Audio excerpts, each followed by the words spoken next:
Hello दोस्तों, मैं नितेश राठौड़। आज अपन बात करेंगे ऊर्जा की। अपन पढ़ेंगे ऊर्जा के बारे में। अपन एनर्जी की आज अपन एनर्जी की जो बातें हैं, जो एनर्जी क्या है, कैसे है, उसका पूरा अपन डिटेल में पढ़ेंगे।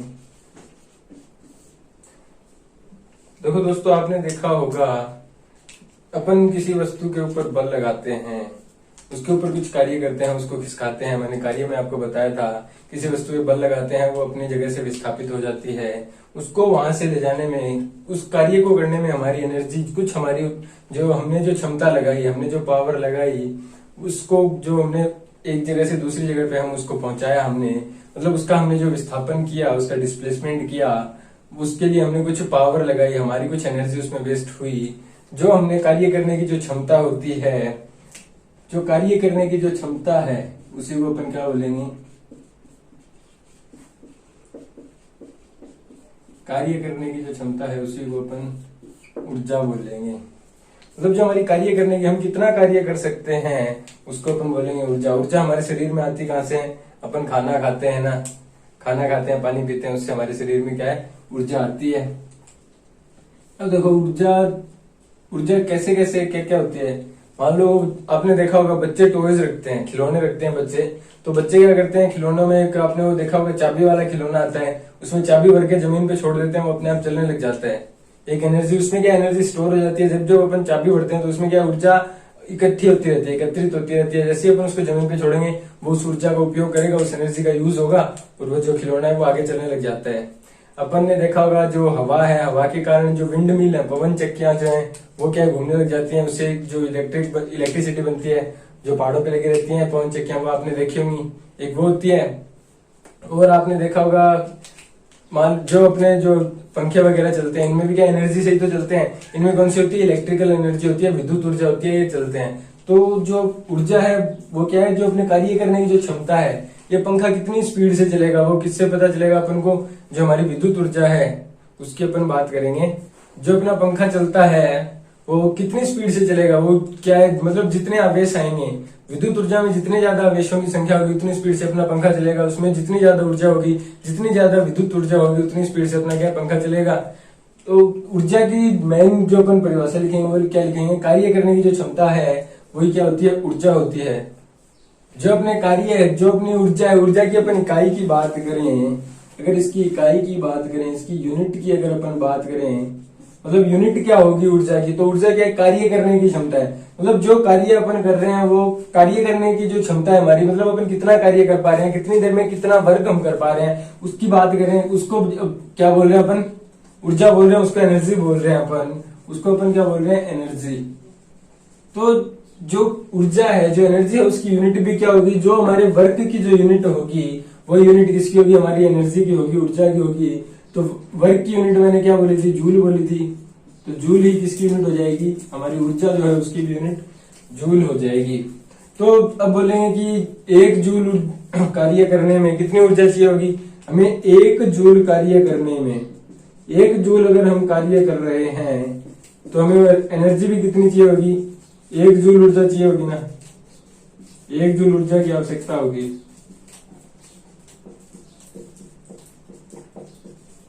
मतलब क्या हुआ कि जो अपनी जो एनर्जी है उसकी यूनिट भी क्या, जो वर्क की यूनिट होगी वही अपनी किसकी यूनिट होगी? एनर्जी की यूनिट होगी, ऊर्जा की यूनिट होगी। उसकी यूनिट क्या है? जूल है। और जूल क्या है? मतलब एक जूल कार्य करने में हमें कितनी ऊर्जा चाहिए होगी? एक जूल ऊर्जा चाहिए होगी। और मैंने तुम्हें बताया था कि एक जूल में कितने अर्ग होते हैं? 10⁻7 अर्ग होते हैं, याद रखना, भूल मत जाना। ये क्या है, कई बार एग्जाम में कन्वर्जन पूछ लेता है कि जूल, क्वेश्चन में आपको पूरा दिया होगा जूल में और आंसर पूछेगा अर्ग में। तो आपको ये अगर कन्वर्जन याद है, इनके संबंध याद है, तो आप आराम से उनको क्या कन्वर्ट कर सकते हो। अब अपन पढ़ते हैं कि जो ऊर्जा है वो कितने प्रकार की होती है। ऊर्जा के प्रकार की अपन बात करते हैं। इसमें अपन बेसिकली 4 जो पढ़ेंगे, अपन पढ़ेंगे मैकेनिकल ऊर्जा। मैकेनिकल ऊर्जा मतलब मैकेनिकल एनर्जी, इसको बोलते हैं यांत्रिक ऊर्जा। अपन पढ़ेंगे इलेक्ट्रिकल एनर्जी, इसको बोलते हैं विद्युत ऊर्जा। अपन पढ़ेंगे ग्रेविटेशनल एनर्जी।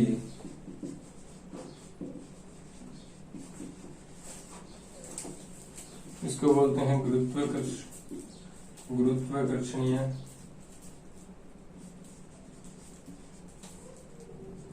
ऊर्जा। अपन पढ़ेंगे जो हमारी न्यूक्लियर एनर्जी है, जो हमारे एटम बॉम्ब्स वगैरह परमाणु वगैरह होते हैं, नाभिकीय ऊर्जा के बारे में भी अपन इन चार ऊर्जा जो है हमारी यांत्रिक ऊर्जा, विद्युत ऊर्जा, गुरुत्वाकर्षणीय ऊर्जा और जो नाभिकीय ऊर्जा है, इनके बारे में अपन डिटेल में 1 by 1 पढ़ेंगे। इनके बारे में पूरी चर्चा करेंगे, क्या क्या होती है ऊर्जा, कैसे कैसे होती है। सबसे पहले मैं अगर आपको इनका जो ब्रीफ में बताना चाहूँ, बाद में अपन डिटेल में पढ़ेंगे। जो मैकेनिकल ऊर्जा है उसकी अपन बात करते हैं, यांत्रिक ऊर्जा की, मैकेनिकल एनर्जी की। यांत्रिक ऊर्जा जो हमारी मैकेनिकल एनर्जी है वो क्या है, मतलब मैकेनिकल एनर्जी ये मतलब क्या, जो हमारे जो इक्विपमेंट्स होते हैं, जो उपकरण होते हैं, उनमें कुछ एनर्जी स्टोर होती है। वैसे तो क्या बोलते हैं उसको, स्टोरेज एनर्जी बोलते हैं, स्टोर पोटेंशियल एनर्जी होती है, वो स्थितिज ऊर्जा होती है। बट जो मैकेनिकल एनर्जी है, मतलब हमने क्या किया, जो हमारा जो जनरेटर था वो क्या कर रहा था, जो हमारी मैकेनिकल एनर्जी जो थी, जनरेटर क्या कर रहा था, मैकेनिकल एनर्जी को इलेक्ट्रिकल एनर्जी में कन्वर्ट कर रहा था। बताया था मैंने आपको, जो हमारा जो जनरेटर था वो मैकेनिकल एनर्जी को इलेक्ट्रिकल एनर्जी में बदल रहा था। वो क्या, यांत्रिक ऊर्जा को विद्युत ऊर्जा में बदल रहा था। मतलब हमारे पास मान लो उसमें क्या, अपन जनरेटर में क्या डालते हैं, बेसिकली ऑयल वगैरह डालते हैं, डीजल पेट्रोल कुछ डालते हैं उसमें। तो वो क्या, डीजल पेट्रोल को जो हमारी ये जो स्टोर एनर्जी है, ये क्या हमारी मैकेनिकल एनर्जी है, उसको वो जो जनरेटर था वो क्या इलेक्ट्रिकल एनर्जी में कन्वर्ट कर रहा था। वो एक मीडियम था, कन्वर्टर था, वो उसको इलेक्ट्रिकल एनर्जी में बदल रहा था। तो हमारी मैकेनिकल एनर्जी बेसिकली क्या होगी, मतलब वो कुछ ऐसी वस्तुएं होती हैं, कुछ ऐसे लिक्विड्स होते हैं, द्रव या तो तरल होते हैं, या फिर ऐसे कुछ मान लो सॉलिड्स वगैरह होते हैं, जिनमें कुछ एनर्जी रहती है, उनकी स्टोर, उनमें एनर्जी स्टोर रहती है, उसको क्या बोलते हैं अपन, मैकेनिकल एनर्जी बोलते हैं। इसके बारे में अपन डिटेल में भी देखेंगे। दूसरा अपन ने बात की थी, दूसरा अपन बढ़ते हैं इलेक्ट्रिकल एनर्जी। जो हमारी विद्युत ऊर्जा है, विद्युत ऊर्जा क्या होती है, जो अपने घरों में फैंस वगैरह, फ्रिज, कूलर, जितने भी इक्विपमेंट्स, लाइट्स वगैरह जलाते हैं, वो सब क्या है, चार्ज हमारे जो हमारा इलेक्ट्रिक सर्किट जो है उसमें क्या है, इलेक्ट्रिक सर्किट में चार्जेस आते जाते रहते हैं। इलेक्ट्रिक सर्किट जो है उसमें क्या, चार्जेस फ्लो करते हैं, आवेश क्या है, घूमते रहते हैं। तो इसमें क्या है, हमारी विद्युत ऊर्जा ही तो घूम रही है।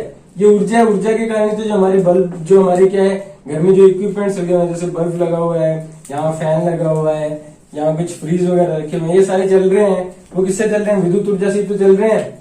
इसमें क्या है, हमारे जो विद्युत परिपथ जो है उसमें क्या चल रहा है, उसमें आवेश घूमते रहते हैं। उसके कारण क्या है, वो जो हमारी जो एनर्जी है, जो ऊर्जा है, वो कौन सी इलेक्ट्रिकल एनर्जी है, वो विद्युत ऊर्जा है, जिसके कारण हमारे जितने भी इलेक्ट्रिक इक्विपमेंट्स हैं, जो विद्युत से चलने वाले जितने भी उपकरण है, वो उस ऊर्जा के कारण हमारे चलते हैं, अपन उनका उपयोग कर पाते हैं। और मैंने तुम्हें बताया था, जो घरों में जो हमारे सारे जितने भी लगे होते हैं इक्विपमेंट्स, वो किसमें लगे होते हैं, पैरेलल कॉम्बिनेशन में लगे होते हैं, समांतर क्रम में लगे होते हैं। और जो घरों में जो लाइट की जो फ्रिक्वेंसी होती है वो कितनी होती है, 50 हर्ट्ज, और वोल्ट कितने होते हैं, 220 वोल्ट। ये मैंने तुम्हें जो इलेक्ट्रिसिटी पढ़ाया था उसमें बताया था पूरा। विद्युत ऊर्जा क्या होती है, जो हमारे घरों में, जो घरों में नहीं, जो फैक्ट्रीज वगैरह हैं, जहां इलेक्ट्रिसिटी का जहां भी यूज होता है, जहां पे चार्जेस की वजह से जितने भी इक्विपमेंट्स चलते हैं, जिनमें आवेशों की वजह से, जिनमें क्या है, ऊर्जा जाती है, आवेशों की वजह से जो जितने भी उपकरण चलते हैं, उसमें कौन सी ऊर्जा होती है, इलेक्ट्रिकल एनर्जी होती है। तीसरा अपन देखते हैं गुरुत्वाकर्षणीय ऊर्जा।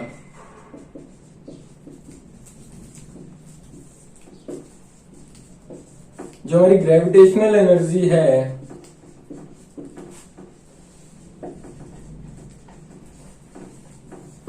क्या होती है हमारी ग्रेविटेशनल एनर्जी, गुरुत्वाकर्षणीय ऊर्जा क्या होती है। आपने देखा होगा, जब भी आप कुछ बॉल वगैरह, बॉल मान लो आप क्रिकेट खेलते हो, बॉल ऊपर फेंकते हो, ऐसा तो नहीं कि ऊपर ही चली जाती है, वो क्या नीचे आती है। उसको क्या है, जो हमारी पृथ्वी का गुरुत्वाकर्षण बल है, जो ग्रेविटेशनल फोर्स है, वो उसको अट्रैक्ट करता है। उसको बॉल को ऊपर से नीचे आने में जो वर्क होता है,